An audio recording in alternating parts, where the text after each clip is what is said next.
So after you change both image.png and map.png to your liking, you're going to save this as it is, but you're still going to be editing it, and you're going to put Notepad next to it. And so now you get to see the color values that are referenced to give logic to this system. If you go to the G code that is being sent right here, this is all movement commands. See, G1, G1, G1, these are all movement commands. But this right here, the extrusion, add color command 255 180 0. So what you're going to do is you're going to copy this entire section here, and you're going to paste a new section underneath. Right before G91, you're going to put T0 for all the ones that were already there, and then for the values down here, you're going to do T1 semicolon, and that's going to set active extruder to extruder 0 and extruder 1 without you having to change any settings manually with the G code. You just press a button and it automatically selects which extruder it's going to extrude, and then it changes it to relative positioning, and then it extrudes the amount you want to extrude from the user interface. Pretty cool, right? Alright, so when you get that done, I'd say save everything where it's at right now, because you don't want to lose whatever you're doing in the middle of this. The only conflict you're going to have right now is that extruder 0 and extruder 1 have the exact same color definitions defining themselves. So what you want to do is kind of look at the map and look at what colors are being used. You can go to Edit Custom Colors, and then you can change these 3 colors right here on the right hand side of the Edit Colors tab, and you can see what's being used and what's not being used. If I take let's say 255 and I'm going to do comma 180 comma 0, you'll see that this is bright orange, and bright orange is the same color as the top of both of the extruders right now. So I'm going to change this to 255 255 180 for the ease of the G code, and that pretty much allows me to do this.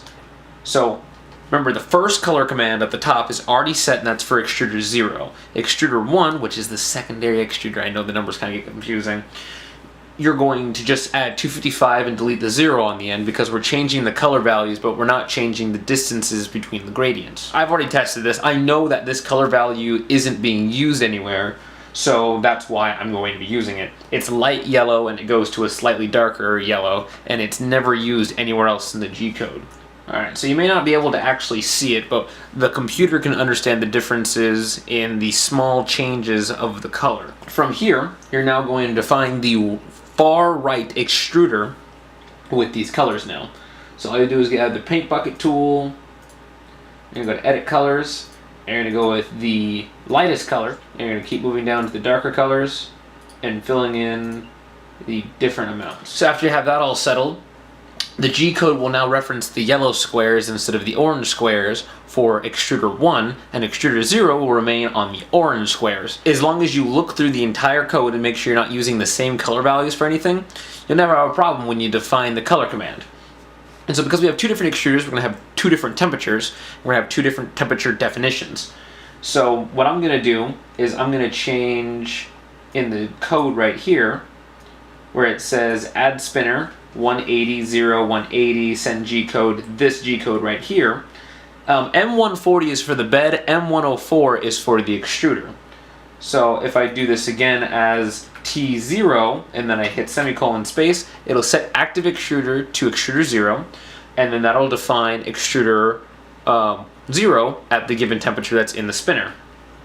Okay, so from here you're going to copy the spinner, you're going to go to here, and then instead of T0 you're going to put T1, and then you're going to change the color code to make sure that this value isn't the same anywhere else in the G code.